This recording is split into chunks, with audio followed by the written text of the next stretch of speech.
Well, this is a treat. So, one of my clients has brought me a family heirloom. Look at this. Beautiful. Her father's violin. Absolutely stunning. I really love it. Strings broke. That's all that needs doing, so it shouldn't take too long at all. Let's take it out of the case. Oh, it's so dainty and light. I'm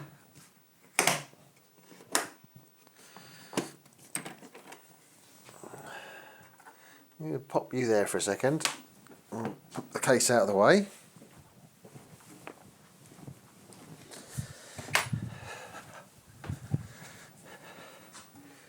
It's got such a warm, lovely colour. Really, really lovely. It looks like a reasonably new bridge. And then you can see where the string's broken on the inside of the peghead box. So I'm just going to pull that out now.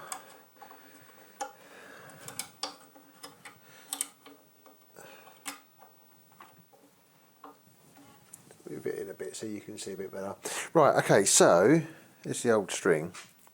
Like bass strings with a kind of cotton wound end. And here's the other end. I'll pop him out of the bridge. It's a bit tight in there actually.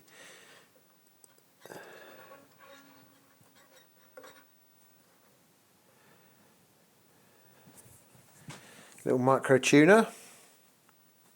One old string. So violin pegs, they're loose, the same with cello and viola. What holds them is they're literally friction.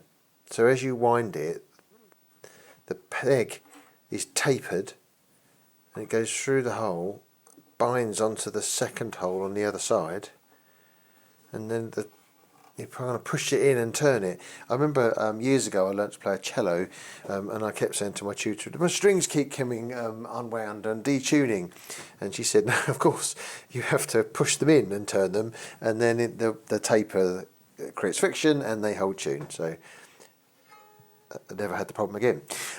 Okay, one thing to check with violins is underneath the bridge on the inside is what looks like a little dowel that sits between the front and the back and basically provides a bit of support because all of the pressure is pushing down here, and if it wasn't there then the top might start to bow and worst case break. So the first thing to do is to check it's in there, and I don't know if you'll be able to see this, probably not, but just inside the F hole you can see, no, I don't think you can.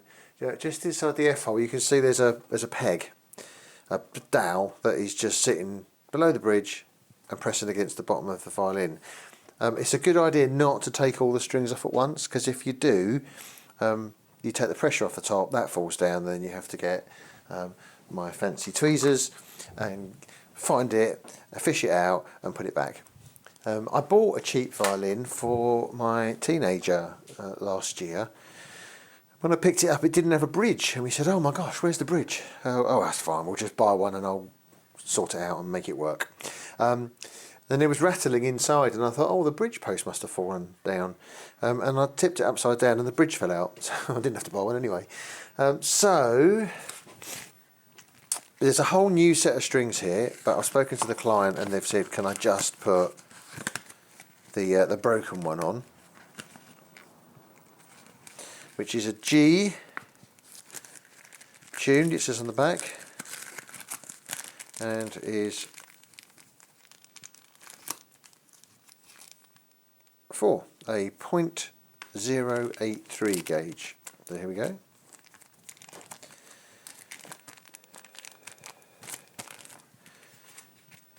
Just going to take them all out. So you've got first string, purple. First string in this one is purple. Second string's blue, blue. Third string's green. And our string is black. And here we go, black. So I'm not going to fuss around with that. I'm going to take my scissors. I'm going to cut the top off. My scissors that are excellent for cutting sandpaper and rubbish at cutting everything else. There. So that's our string out.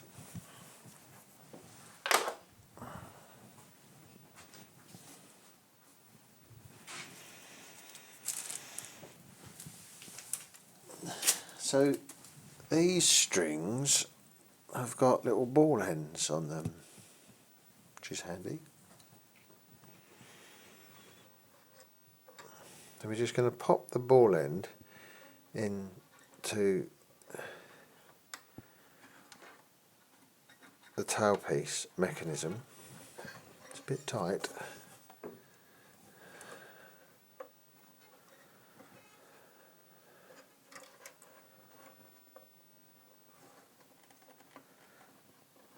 There you go. That's seated nicely. So it just sits as a little curve. It just sits in the little curve. And then the string will sit in the bridge shortly and then push up and wound around the peg. So all the others are wound towards, as they should be, towards the box, and they're wound on this way. So what I'm going to do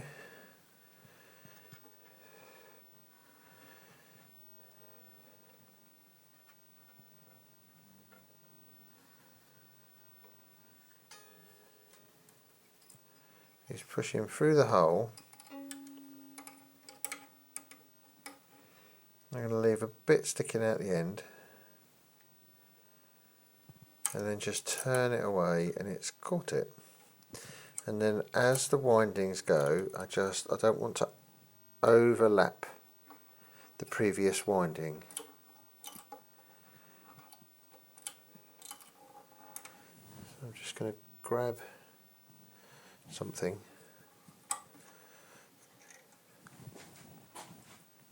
Stand by.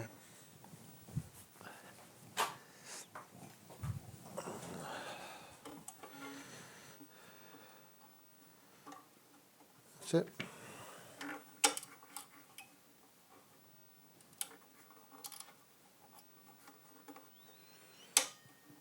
Into the nut slot, and then a bit of a push and a turn, and it's gone into the other bridge slot. So I'm going to put it over and put it in his own bridge slot. Thank you very much. And there we have it, a wound string. So what I'm going to do now is tune it up, and I've got a handy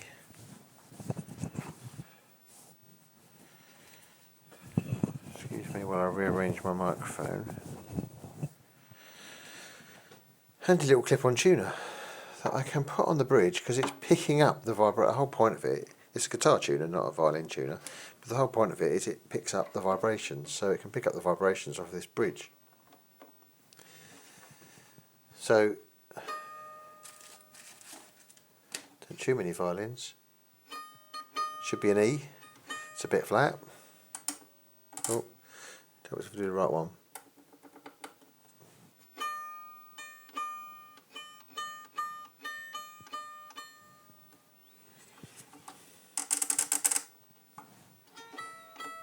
That's an E. Okay, and that was the right one in the first place, as you probably noticed. A, so that's an A sharp, so we're going to come down a bit. G, really doesn't take very much. But what I'm going to do is take these little micro tuners up to the top.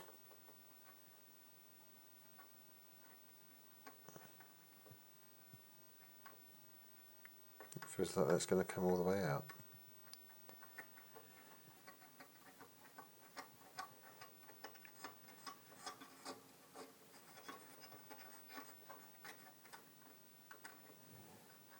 Okay.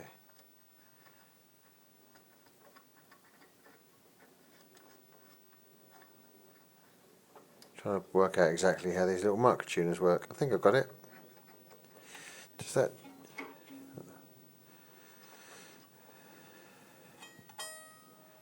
So that needs to come up. Does that bring it up? Yes, it does. So they're working fine. Good. Okay, well, I'm not going to rely on those for now. A. Okay, so then a D. That's not a D. So push and a twist.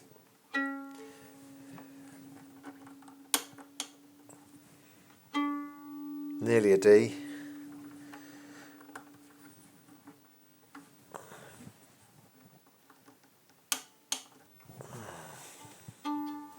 That's a D. So then on this one we want this G. That's an F already. And that's almost a G. That's a G sharp.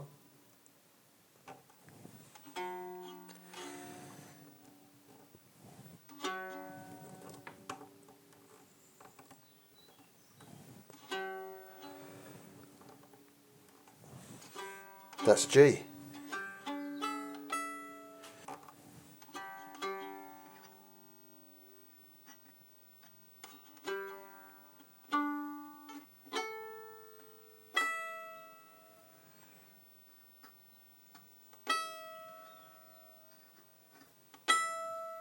There we go. One tune, one strung and tuned violin. So I think what I'm going to do, I'm going to grab the bow.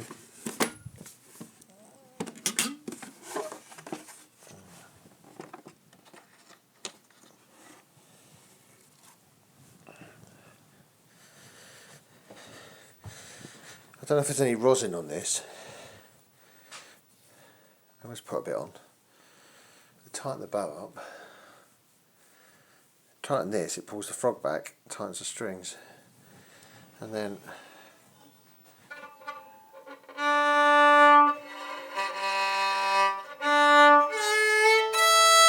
bit flat.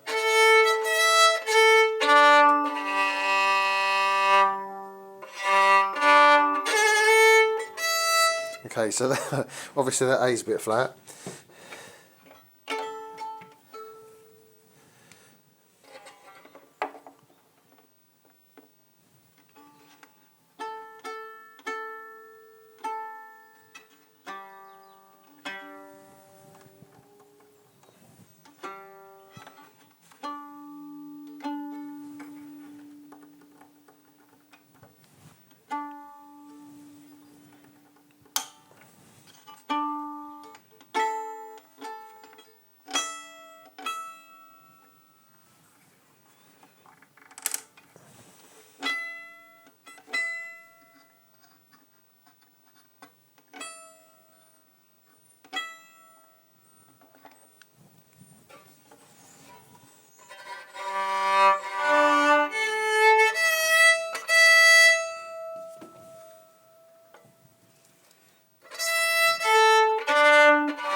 Hey, that's more like it. I don't play the violin, I play the cello.